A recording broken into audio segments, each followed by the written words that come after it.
Satan wants us to think he's in charge, and we know who's in charge and who's going to be dealt with. But right now, what we have to do is keep our eyes on God. Yeah, on Jesus, on God. We need to keep our eyes there because when we take our eyes off and look at other things, we'll get swept away because Satan loves to work with our feelings. He does all the time. That's how he gets victory. And we afterwards, and we realize that, oh, we've been duped. But thank God that we're here and that I'm sure sometimes even these services, how Satan tries to get in there and tries to keep us from worshiping with brothers and sisters in Christ. And so we're glad you're here, and pray God's blessing upon us as we join together as the body of Christ. He's building his church, isn't he? He continues to build it. And a way of announcements in your bulletin. Did everybody get a sheet? Okay, there's a little thing there about announcements, and I'll share some of those for those who will be watching this online. It says, remember the adult Sunday school is at 9 a.m. It's on Titus at 9 a.m. So you can watch them whenever. And Sunday school for children also will be at 9, but they can watch it whenever if they need a packet for the various kids programs like Wednesday night Bible study. That's at 6:30, as well as the youth will be meeting at 6:30 to 7:30 here at the church on Wednesday nights. And the 2 a.m. Devotionals, we continue to do those and have those in 3 to 5, 6, 7 minutes, and just a way to start the day. And the youth have there's adult outreach, not adult, there's outreach from Stadium Terrace that we go and we minister there, and that's Tuesday. As long as it's not raining, looking at this week's weather, it looks like it's going to be kind of like this, isn't it? So play it by ear as to give a call to see if we have some of these things. Thursday, campfire for young adults, Jason's. And the big thing this week also is it's out of the ordinary, is the harvest party we've had for years. This year we're going to have it at Jeff and Michelle Yuckley's of Camp Drive, and have a wagon ride, cider. They're going to make cider, apple cider. There's going to be games and all kinds of, lots of pumpkins they're going to be working with, and just a time to come together and fellowship together. I think even a hayride is in the works. So we'll see what the weather's like, but we're looking forward to that. Anything else about the, if you want to bring candy, some people have brought some for that. We'll be collecting it also through this week, and but Saturday it's from 1 to 3. It's the harvest party. Okay, any questions with that? If I didn't blunder it there, too bad. Also, I was asked to announce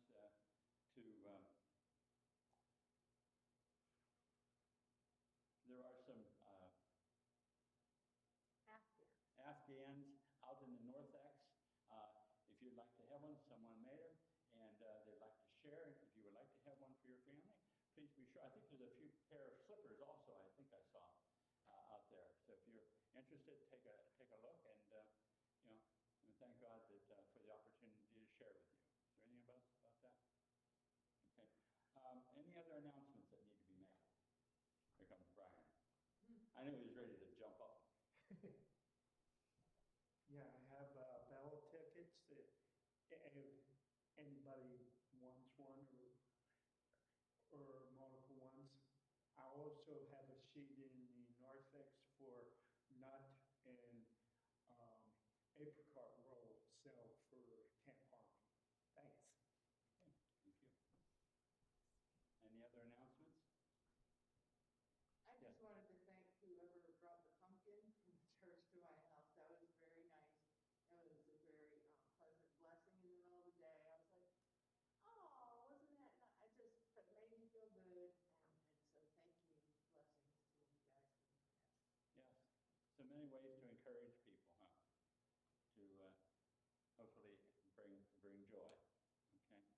As we begin this worship service, I don't know if I've shared this before, but as I think about God is building his church, and as we think about this worship service, I think of the story of there was two birds.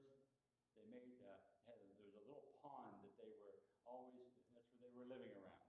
But they made an acquaintance with this frog. And they became very close.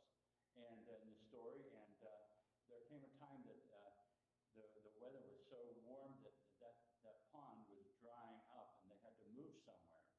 And the birds say, well, we'll just fly. But what about our frog friend? You know, we built up a relationship with him.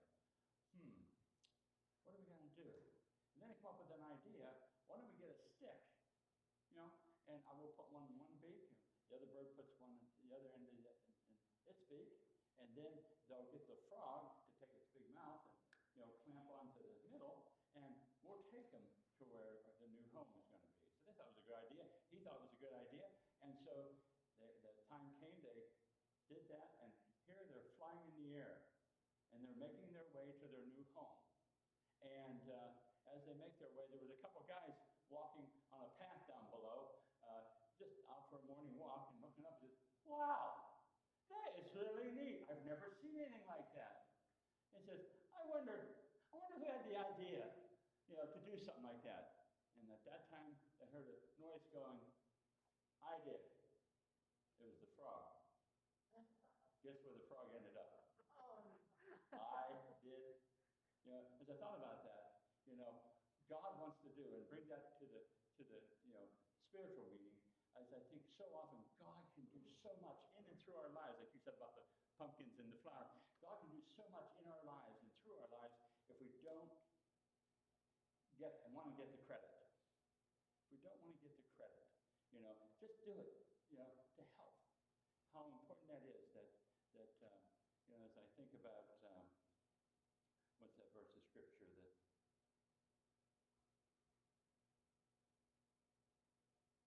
I can't find it. But it's all about him, isn't it? It's all about Christ, about building up his family. And there's so many ways to do that. You know, there's commission meetings coming up, November 2nd, and then the 22nd, Sunday after, right after morning worship, 10 o'clock service, we'll have our council meeting. And but the thing is, there's just so many ways to build up the church. The church that you know, needs each one of us to be a part of what's happening, so that we can adjust and formulate a whole new plan, even as far as we reach out to the community around us, as we have for many years. But this is quite different, and so we have to change gears. And for some, that's very difficult. But how important it is that we glorify God and give him the glory. Amen? And so to know that he is the one that's in charge, and what we want to do is help for him to allow us to help him to build his church in this community and in this world. Let's bow our heads for prayer. Gracious Heavenly Father, we thank you for this morning. We pray, oh God, that your blessing be upon all the various activities that's going on and all the various people that are involved behind the scenes to make it happen. That's the way it's always been. You know, Lord, we just ask and pray you would say, that we, each one of us would say, how can I help? How can I help to strengthen our church and the outreach that we have, and their needs continue to go on, and help it not to be a, you know, recognition, but to lift up the name of Jesus. To you be the glory. And we just thank you and praise you for all that you have done and all that you are doing and what you desire to do in and through our lives this day, this week, as we lift this service up to you, asking we give you permission to speak to our hearts. And we ask this all in the name of Christ, who taught us to pray. Our Father, who art in heaven, hallowed be thy name. Thy kingdom come, thy will be done,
This morning, as we think of the offertory thought, the offering, as we've done for quite a while now, is our offering plate is in the rear of the sanctuary in the center, and rather than pass, we have that opportunity to share our tithes and offerings.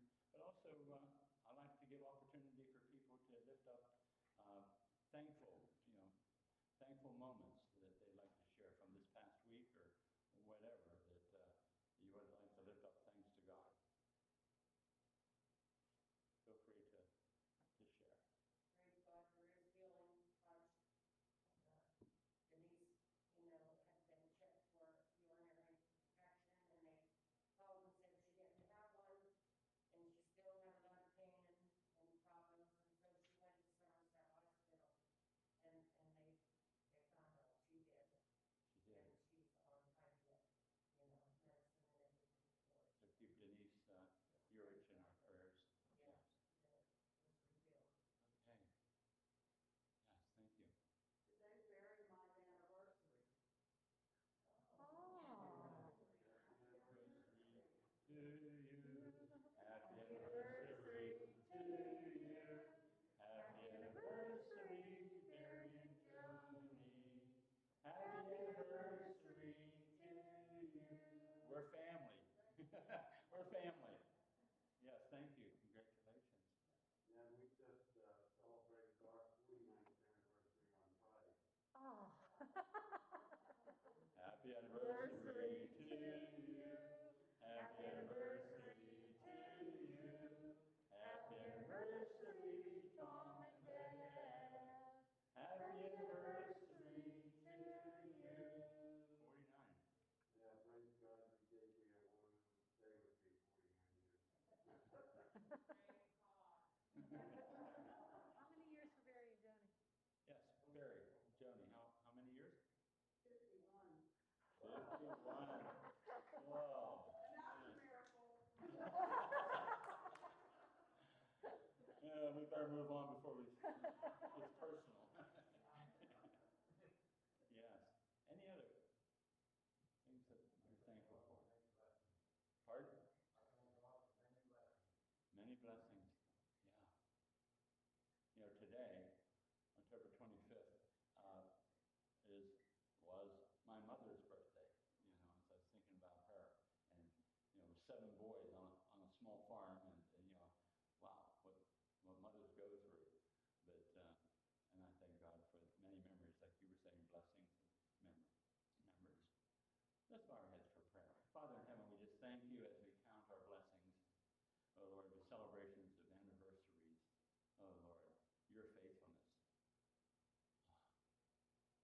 And the blessings, oh Lord, there are so many, the medical profession, oh Lord, and people that you put in our lives that show up at our doors. We just thank you, God.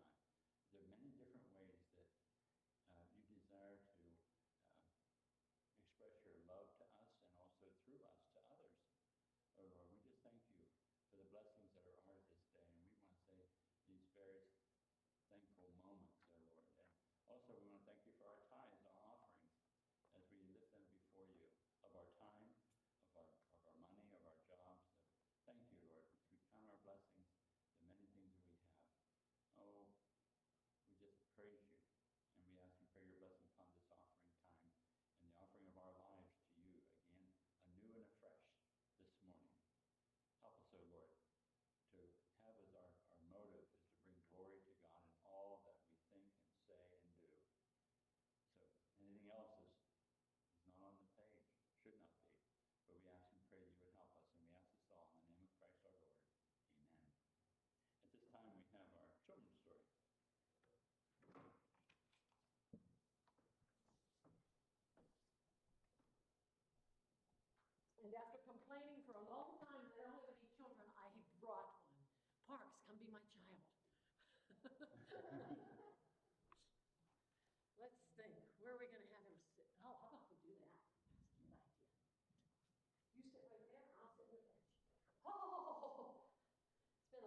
your great-great-grandmother. And she was living in a house in Belgrade, and it was the Depression, and there wasn't very much food.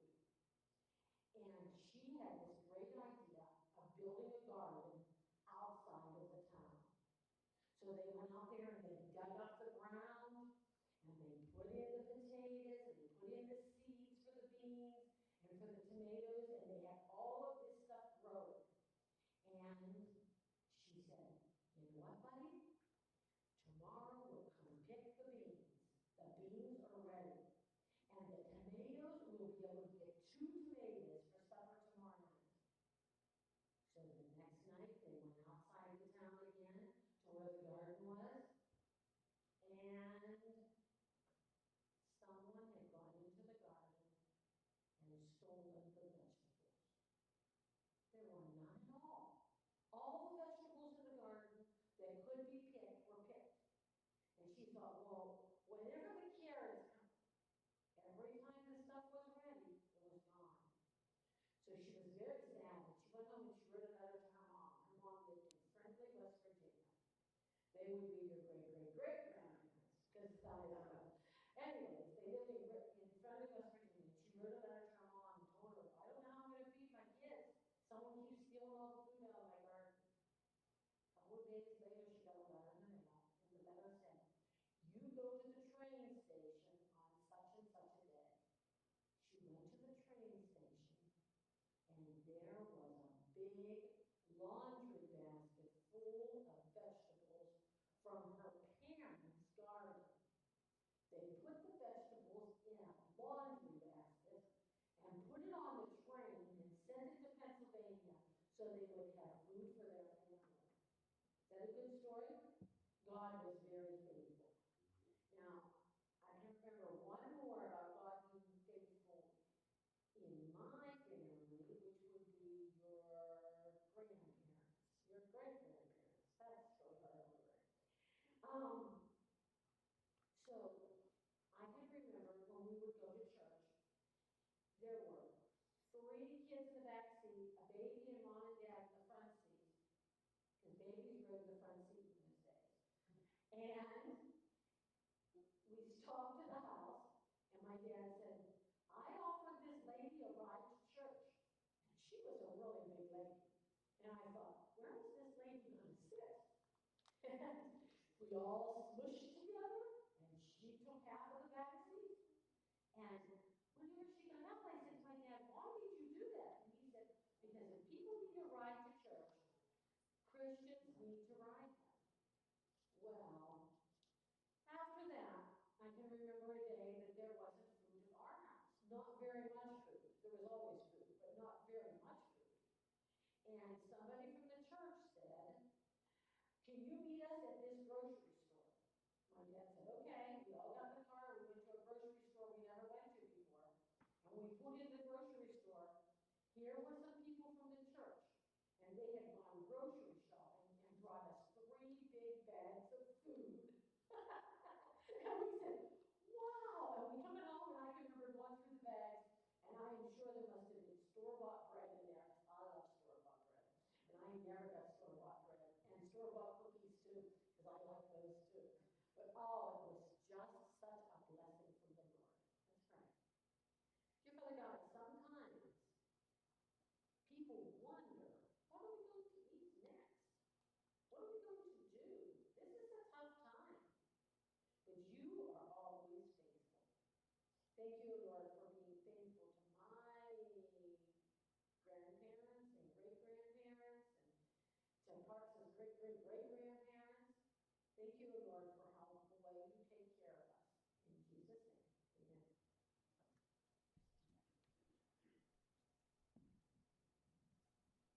Will you stand, please, as we sing How Great is Our God?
Morning. Welcome to church. It's a little chillier this week than last week, but praise God for who He is and how it works. Let me get this spot. That's good. Yeah, I'll get. Mom's telling that story. I'd never heard those stories before. Just so you know. And but I remember a time whenever food was tighter at our house growing up. I must have been, I don't know, old enough, like maybe 8, 9, 10, somewhere in there. And I remember Hugh and Barb Callahan showing up at our house, and they had the sugary cereal. That's what I remember in the grocery bags, and we were like, oh, there's food! And I remember pulling out being like, cereal. And it was the cereal that was sugary, and we never got that sugar cereal. So it was kind of one of those like, this was awesome, how God has been faithful. Thank you, Mom, for sharing those, the stories. I'm going to pray with you. We're going to finish Micah this morning, and next week we're going to start a series on prayers in the Bible, looking at some things where where people have prayed in the Bible and how God has answered those prayers and what He did with them, and I think it's going to be an exciting opportunity for that. So let's pray, and we'll jump into Micah 7. Dear God, I thank you so much for the folks that are here, dear Lord. I thank you for the places that you have brought them from. I think about the heritage, the godly heritage of so many folks in here, dear Lord, and how you have walked beside them for long. I think also, dear Lord, of others that have not been with you long, dear Lord, but you have still put your fingerprints all over their lives. And I ask, God, that as we look at your word this morning, that you would just continue to remind us again how great is our God. Thank you, God, for your faithfulness. In your name we pray, amen. So, Micah chapter 7, verses 14 to 20. Shepherd your people with your staff, and the flocks of your inheritance, which lives by itself in the forest and fertile pasture lands. Let them feed at Bashan and Gilead, as in days long ago. As in the days when you came out of Egypt, I will show them my wonders. Nations will see and be ashamed, deprived of their power. They will put their hands over their mouths, and their ears become deaf. They will lick the dust like a snake, and the creatures will crawl on the ground. They will come trembling out of their dens. They will turn and fear the Lord our God, and will be afraid of you. Who is a God like you, who pardons the sin and forgives transgressions of the remnant of his inheritance? You do not stay angry forever, but delight to show mercy. You will again have compassion on us, and you will tread on our sins underfoot, and will hurl all our iniquities into the depths of the sea. You will be faithful to Jacob and show love to Abraham, as you pledged on oath to our ancestors in days long ago. I think it's important for us as we look at those first couple verses in 14 to 17 to know that everyone will know that salvation comes from God. Everyone will know. As it says there, God will shepherd his people. He performs mighty wonders like when they came out of Egypt. Other nations will be ashamed and hide, but will be forced to face God. Now, it's inevitable. It's inevitable that people will be brought to the Creator of God. They will be brought to him and have a choice of what to do. Or will they have a choice, I guess, at that point? Dr. Albert Schweitzer, one evening, was at the hospital in Africa, and he announced, as you may know, there's only 2 cars in a 75-mile radius. And today, the inevitable has happened. We'll soon be working on the injured. If anyone wishes to work on the cars, then they can go ahead. It's only 2 cars, but you know at some point that was bound to happen. Quigley's law says if you take off the right-hand glove in a very cold weather, the key is going to be in your left-hand pocket. I don't know about you, but I find that every time. I'll load one arm up and I'll go and I'm like, the key's right in the other. How do I get there? The inevitable. And yet this is the inevitable of when it comes to sin. In Romans 14:11 says, as surely as I live, says the Lord, every knee will bow before me and every tongue will confess to God. Philippians 9, 10, and 11 say, therefore God exalted him to the highest place and gave him the name above all names, that in the name of Jesus every knee should bow in heaven and on earth and under the earth, and every tongue confess that Jesus is Lord, to the glory of God the Father. There's an inevitability coming of we will be presented with God. Now my children, I'll talk about the oldest 3 real quick. they have a very different style when it comes to being confronted with what they've done is wrong. My eldest, he tries to reason with you as to why it is not wrong what he has done. I will use my logic, I will use my words, I will try to use the words against you that you have said. Oh, you said sit on the bench. Well, this isn't really a bench, it's really more of a chair, isn't it? Sometimes we do that too, right? We try to reason with God, try to use our logic, our knowledge. My second born, he has quite the different approach. What you've done is wrong. He runs and hides and flails. Some of us do that as well when we're presented with what we've done. You can't catch me. If you can't catch me, then is it really wrong what I did? When you do catch him, he goes with a no, dada, mama, which is also humorous, but still wrong. The third one, she's a little sprite. She's got the little bit of attitude of, I will do what is wrong, I will look you in the eye and do it again. I don't know if you had any children like that or know of any children like that. But that's when you say, I will, and all three of them, praise God, I'm still big enough to say, I am your father. I am big enough and strong enough and fast enough at this point to carry you to your rooms and lock you in your rooms, and then we'll come back and have a discussion and pray at that time.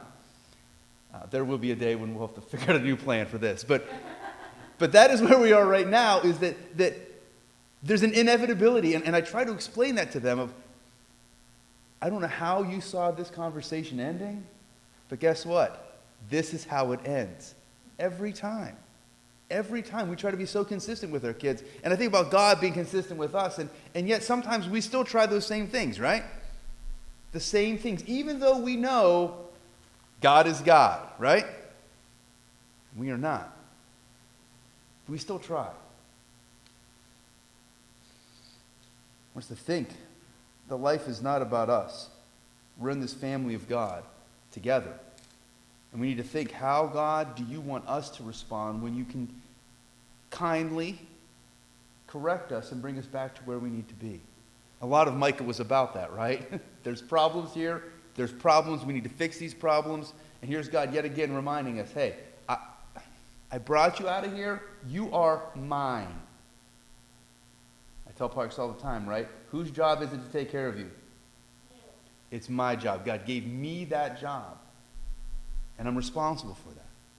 And as the body of believers, we're responsible as well to walk with each other and to help each other to bring there. The second thing that I want to look at is verses 18 to 20 talk about the awesomeness of God. Look what he did for us. He pardons our sins. He forgives our transgressions. He shows us mercy, shows us compassion. He hurls our iniquities to the depths of the sea. I loved, and obviously it was a mistake, but was it? I love the little red that you have on your little song sheet here. I don't know if you guys noticed that or not. The printer, for whatever reason, decided to add some color to our thing this morning. And at first they're like, oh, and I said, no, leave it. We're talking about what God has done for us. You know what he did for us? It's that cross right behind me, right? That blood. That's the only reason he can forgive us the sins that we have. That's the only reason we have to be here. Like we have this pardoning because of what he did. I want us to think for a sec, of, again, here we are. This is what he does. And by hearing all that God does for us, there needs to be a pause. There needs to be a response. Albert Einstein says, he who can no longer pause to wonder is as good as dead. And Madeleine L'Engle, who did the Wrinkle in Time book, she said, I share Einstein's affirmation that anyone who is not lost on rapturous awe at the power and glory of the mind of the universe is as good as a burned out candle. There needs to be a pause that we have that says, okay, God, you are amazing. What you've done is amazing. Who you are is amazing. I think about Psalms 35, verse 10 says, all of my bones shall say of the Lord, who is like you? Who is like you? Psalm 89, 6. For who in the heavens can compare to the Lord? Among the sons of the mighty to be likened to God. Psalms 113, 5 through 9 says, who is like the Lord our God? The one who sits enthroned on high, who stoops to look at the heavens and the earth. He raises the poor from the dust and lifts the needy from the ash heap. He seats them with the princes and with the princes of his people. He settles the childless woman in her home as a happy mother of children. I want you to think for a second. At school, we do something called think, pair, share. And you would think about what you're going to respond, and then you'd partner with someone, and you would share what you have written. And I want you to think for a sec, what has God done for you? How has God shown himself faithful to you? Think about it for a sec. Because, Psalm 78:4 says, "We'll not hide them from our children, but will declare to the next generation the praiseworthy deeds of the Lord and the wonders he has performed." What has God done? And have you been hiding that or sharing that? Have you been... Because it's not just a privilege, it's also an obligation. It's an obligation that we have, according to Scripture here, to be sharing what God has done in our lives. And it's not just, I'm not just talking about your salvation story, because although that is important. I'm not just talking about a brush with death maybe that you had, or someone else that you know. I'm not just talking about a story that you heard from someone else, and all those things are important and good and valuable. But there needs to be a reason for the hope we profess. And we need to share it. 1 Peter 3:15 and 16 says, "But in your hearts revere Christ as Lord. Always be prepared to give an answer to everyone who asks, to give a reason for the hope you have. But do this with gentleness and respect, keeping a clear conscience, so that those who speak maliciously against your good behavior in Christ will be ashamed of their slander." So why are we giving this reason for our hope? It not only glorifies God, but it puts other people in check of like, there's something about this person, and I know this better. I know them better because they've shared who God is to them and what he's done. And so I want to think about this for a sec. I think that there should be, on the tip of our tongue, when we wake up in the morning, there should be a story of God's faithfulness. Maybe not just one. Let's pick like 15. 15 stories of God's faithfulness that we are ready. They're all like these little taste buds. There was a commercial in the last Super Bowl where all the taste buds are sitting there and they're all excited and they're all ready to go. And it was a beer commercial, but they're all just like, yeah, bring it. And I love the enthusiasm that they're just sitting there ready. And so do we have stories of God's faithfulness ready so that when we bump into someone at school, at work, in the neighborhood, when we bump into someone, there's something they say, hey, this is what's going on. You're like, God brings to mind, and God says, oh, that one, pick that story. And that story gets to jump off the tip of your tongue. And you share God's faithfulness with someone. I'm not saying like you're going to tell them, like, I'm not saying you're going to trap them for 15 minutes. That is not what I'm advocating here. Okay? It's like, oh, those Christians at that church, you know what they do? They corner you, and then they talk your ear off. That's not what I'm saying. Some of you are like, oh, I'm good at this. I got you on this one. But how can we live in such a way that we have faithfulness stories that God has done in the past, in the middle, and in the present that we can share with people? This world is desperately in need of God. And if his people aren't the ones telling those stories about who he is, who is? Who is? So our response, my third point, is, well, tricky because the passage is ended. I just did verse 20, and that's the end of the book. And so I want to think for a sec, what should our response be? Well, I think it's interesting because, as we said earlier, Micah 6:8 is kind of the theme hinge verse of this book. And it says, he has shown you, O mortal, what is good and what the Lord requires of you, to act justly, love mercy, and walk humbly with your God.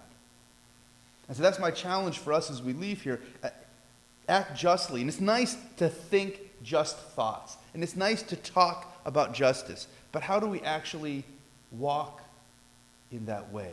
How do we show those actions to say, man, this is someone who is not getting justice, and I want to step in to help there? loving mercy. It's not what we deserve. We don't deserve the mercy. We don't deserve the blood that Christ shed. We don't deserve that. And so as we dole it out, I'll be honest with you, there's there's times where I feel like we're the soup lady in the line at the school, and we're like, okay, and the kids that we really like, we give an extra, I'll get some extra meat down here and scoop it out. And the kids we don't like, it's kind of like, mainly broth. Well, sorry, be nice to me next time. Not that anyone would do that. I don't mean to offend any soup ladies, but how do we do that? How do we dole out mercy? By definition, it's stuff that they don't deserve, right? Stuff that we don't deserve. So how can we do that this week? And finally, as we walk humbly with our God, to keep ourselves in check and remember it's not about us. It's all about you, God. What would make you happy? How could I walk with you today? Matthew 5:16 says, "Let your light so shine before men, they may see your good works and glorify your Father which is in heaven." 1 Peter 2:12 says, "Live in such good lives among the pagans that though they accuse you of doing wrong, they may see your good deeds and glorify God on the day he visits us." I shared with some young adults this week about, there's a story on Instagram, and it says there's 4 Chris's, and it says one of these Chris's must go. And one of them, of the 4, is a Christian. And you want to guess which one they want to kick off? Him. He's the one that they want to get rid of. And it's interesting. His name is Chris Pratt. And I'm not saying that he is perfect by any means. But I think it's interesting some of the things that I've read about him and the stance that he has taken and what he's standing up for. And they said we need to get rid of him. And so 95% of the comments underneath this thing are like, yeah, he's the one.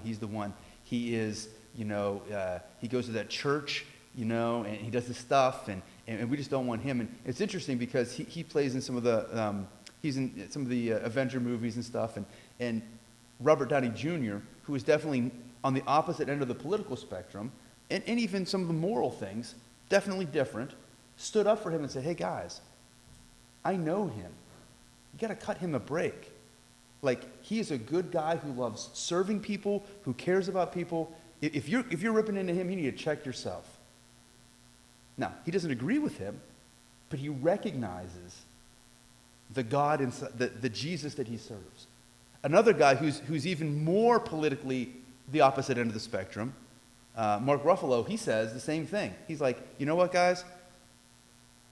He is a good, solid guy who cares about people. You need to back off him. And I read these things and I was like, whoo, that is what I want. I want to be a Christian that even the people that don't agree with me, whether it be morally or politically or whatever, can say, man, you know what? I don't agree with this guy, but guess what? There's something in him. And I don't even know that Robert Downey Jr. or Mark Ruffalo would say he really loves Jesus, and that's what but he does. And if you've heard some of the speeches and stuff that he's done, he loves Jesus, and he wants to serve Jesus. And I thought, man, how can we be that kind of Christian? Now, as I'm saying this, we need to be praying for him, because I'm sure Satan would love to do nothing more than to tear that witness down, right? Because that's what he does to us, too. As soon as we start to step up and be like, this is what we're doing, Jesus, Satan's like, how can I take out their legs? But that's what I want. I want for us as a church to be like, you might not agree with me, might not like the way that I dress, or you might not like the things that I say, or you might not like my little pumpkin decorations, but whatever, I know that there's something different about you because you love Jesus. That's what I want for us to be. And so this last song we're going to sing, there's 3 things I want you to consider. The first one is, what has God done for you? What has God done for you? The second thing is, who have you told about it? Again, I'm not saying tell everyone everything, but if God has done something great for you, as we looked at the scripture, we need to be telling someone. And the third thing is, what is our response? Can we act justly, love mercy, and walk humbly with God today? Because that is what he desires for us. That is the victory, as Micah was putting in check God's people, the nation of Israel, he's asking the same thing from us. May we be the church that is acting justly and showing mercy and walking humbly with God. Let's pray. Dear God, I thank you so much for the ladies and gentlemen that are here. I thank you for your faithfulness. I thank you for your love. I thank you that you don't give up on us. I thank you, God, that we have an opportunity to tell the next generation, to tell the people that you bring in our paths every day. Help us not to waste those opportunities. Help us, dear Lord, to be faithful to the call that you've put on our lives. To go to Jerusalem and Judea and Samaria and the ends of the earth. It starts with where we are right now. Help us to be faithful here. In your name we pray, amen. The song is Living Hope. Some of you might have heard it before, some of you might not have heard it before, but the lyrics are pretty strong. And so I recommend if you've not heard it, please read through them as we're singing. And let God move you as you do.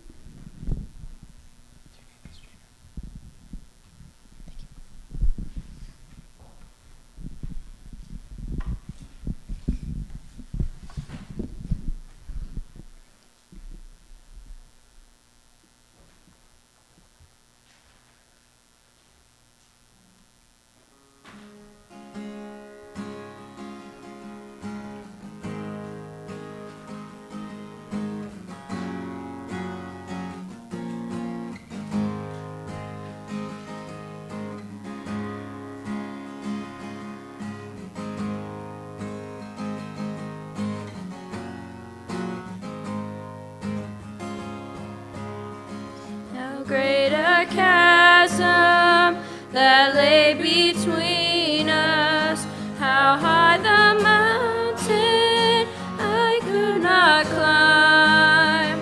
In desperation I turned to heaven and spoke your name into the night.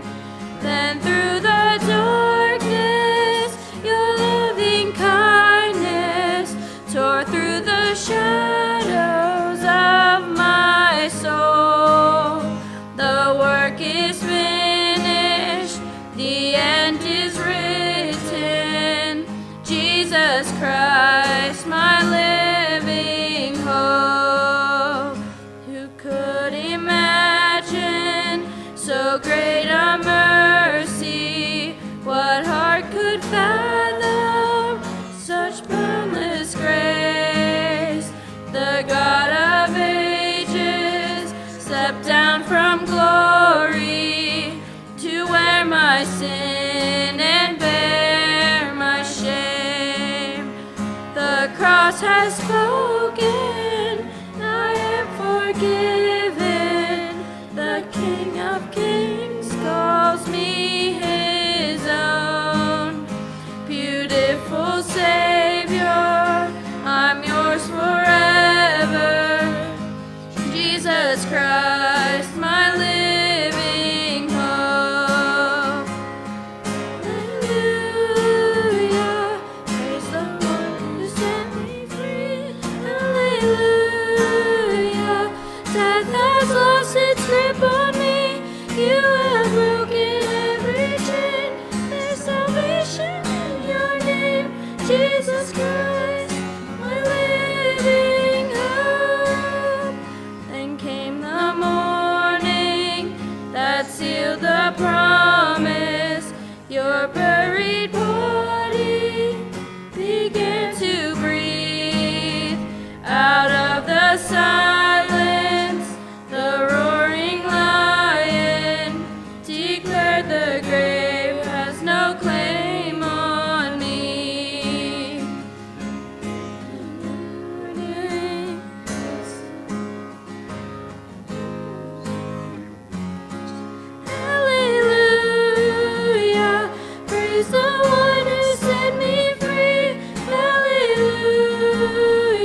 God, that you are the living hope that we have. Help us as we walk out of here, dear Lord, to continue to be your ambassadors to this world that is in desperate need to know who you are and how much you love us. Thank you for what you've forgiven us, dear Lord, and what you want to forgive the world, and how you are coming. Every knee will bow, dear Lord. Help us, dear Lord, to be your witnesses, to be this little light of mine, to shine in this world for you. Thank you, God. Please bless and encourage now as we leave. In your name we pray, amen.